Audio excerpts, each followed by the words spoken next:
네, 지금은 교리문답과 찬양 시간입니다. 이번 학기 찬양 라이브에서 시작한 작은 순서의 시간이고요.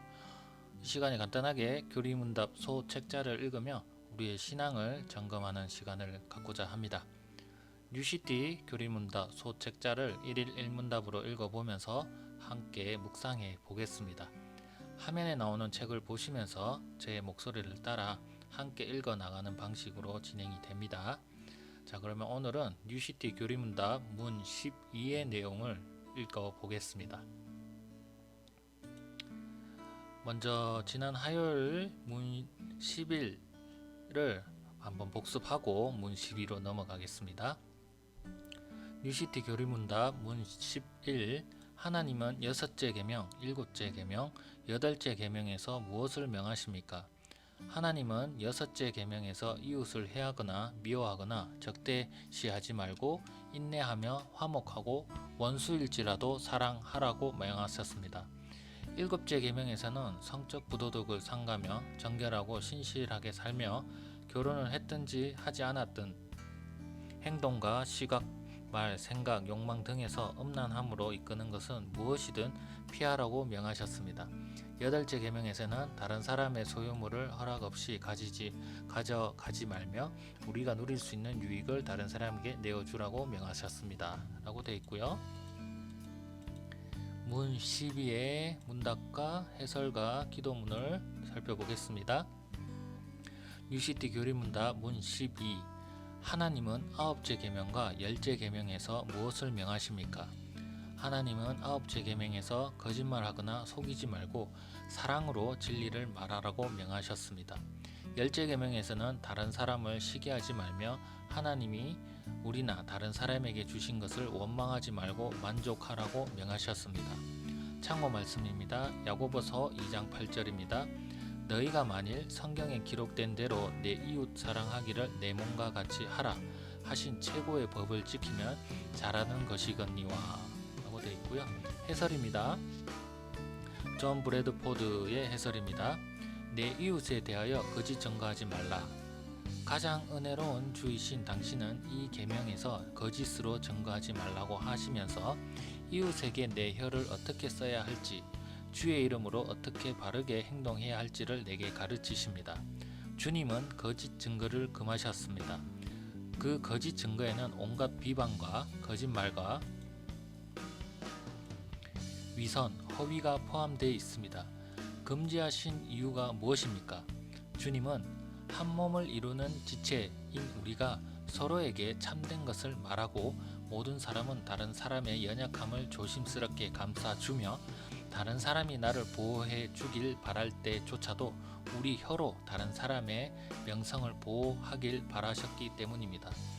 그러므로 이 계명에서 주님은 악하고 해로우며 비방하고 거짓된 모든 말을 금하셨듯이 내게 거룩하고 정직하며 참된 말을 하라고 명하고 계십니다.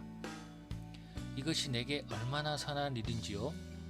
사람들이 내뱉는 속이는 말과 거짓에 상처받은 사람들을 생각하면 우리는 이 계명에서 얻을 유익과 당신의 돌보심이 얼마나 놀라운지 쉽게 알 수 있습니다. 탐내지 말라. 가장 은혜로운 주 하나님, 당신은 율법의 마지막 계명으로 이 명령을 주셨습니다. 하나님의 율법은 내게 피해야 할 행위들을 가르쳐 줍니다. 그렇게 해서 살인, 간음, 절도, 거짓 증거와 같은 행동으로 이웃에게 해를 주지 않게 하십니다. 이제 주님은 내게 마음을 위한 율법을 가르치십니다. 마음이 가득한 것이 우리의 모든 말과 행동으로 드러나기 때문입니다. 나는 이웃의 소유물은 어떤 것도 탐내서는 안 됩니다. 이 율법을 따라 나는 이웃의 집이 내 집보다 훌륭하더라도 그 집을 원해서는 안 됩니다. 이웃의 아내가 내 아내보다 훨씬 아름답더라도 탐내서는 안 됩니다. 이웃의 소도, 나귀도, 개도 그가 소유한 그 어떤 것도 뺏고 싶어 해서는 안 됩니다.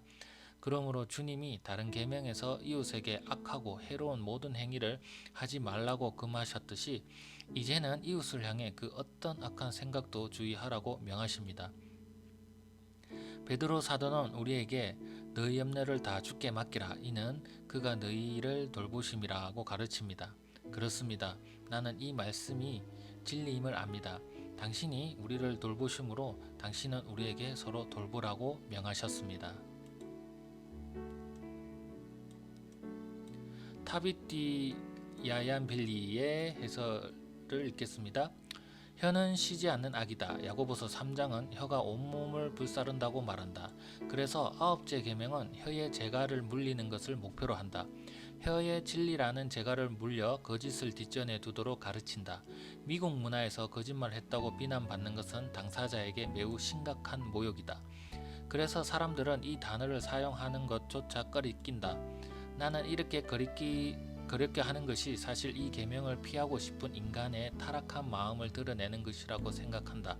그리고 이 계명이 우리에게 필요하다는 것도 드러내는 것이다. 거짓 증거하지 말라는 계명이나 거짓말이라는 단어를 무례하다고 생각하는 것은 어떤 의미인가? 그것은 어떤 면에서 우리가 이미 진실을 감추고 있다는 것을 가리킬지도 모른다. 우리는 이미 무엇이 선하고 무엇이 옳으며 무엇이 참인지를 온전히 표현하는 데서 한 걸음 물러서 있다. 그리고 아홉째 계명은 그에 대해 우리에게 유죄를 선고한다. 그것은 혀를 사용하는 것과 그 혀가 대표하는 파괴성과 관련된 우리의 타락을 지적한다. 마찬가지로 열째 계명은 탐내지 말라고 명한다. 마음에 손이 있다고 상상해보자. 탐낸다는 것은 나에게 온당하게 속하지 않은 것을 마음이 움켜잡고 갈망하며 쥐고 있는 것이다. 이 계명, 사실 성경 전체와 관련하여 놀랍고 아름다운 사실은 이 계명이 내면의 무언가 내적인 마음의 통제를 설명하고 있긴 하지만 사회적으로 내포된 내부의 통제도 지적한다는 것이다. 그래서 우리에게 내 이웃의 것을 탐내지 말라는 계명이 주어진 것이다. 이웃의 배우자도 이웃의 가축도 이웃이 소유한 그 어떤 것도 탐내서는 안 된다. 열째 계명은 선을 넘어가려는 탐욕의 울타리를 쳐서 우리를 보호해준다. 우리는 욕망의 선을 넘어가려는 유혹에 빠져 우리의 온당한 소유가 아닌 것을 갈망한다.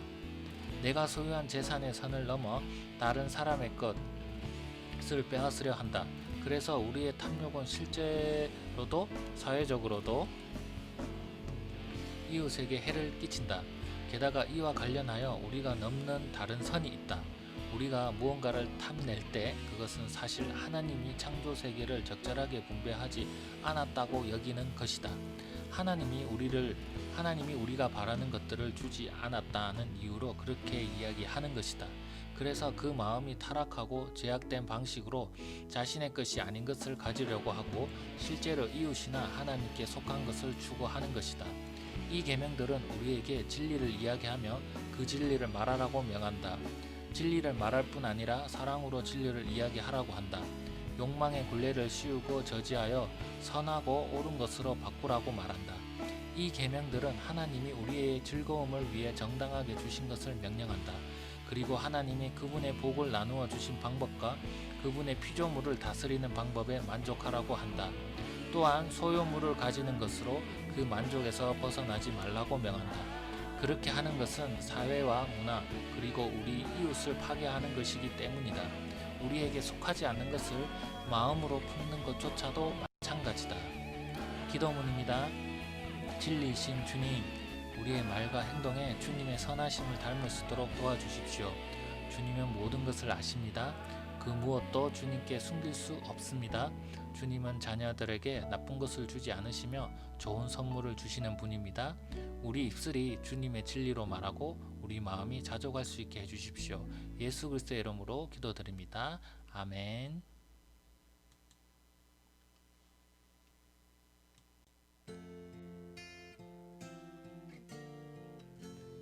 네, 교리문답과 찬양 시간인데요. 오늘의 문답의 내용 중에서 제가 주요 단어나 인상 깊었던 단어를 검색해서 찬양 듣는 시간입니다. 오늘의 주요 검색 단어 문장은 내 이웃을 사랑하라 입니다.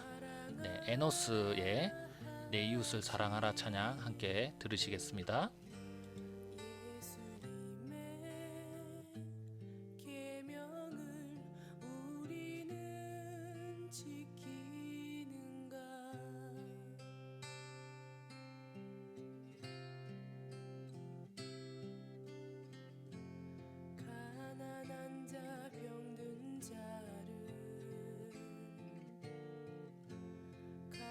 없이 지시는 예수님의 사랑을 우리는 기억하는가?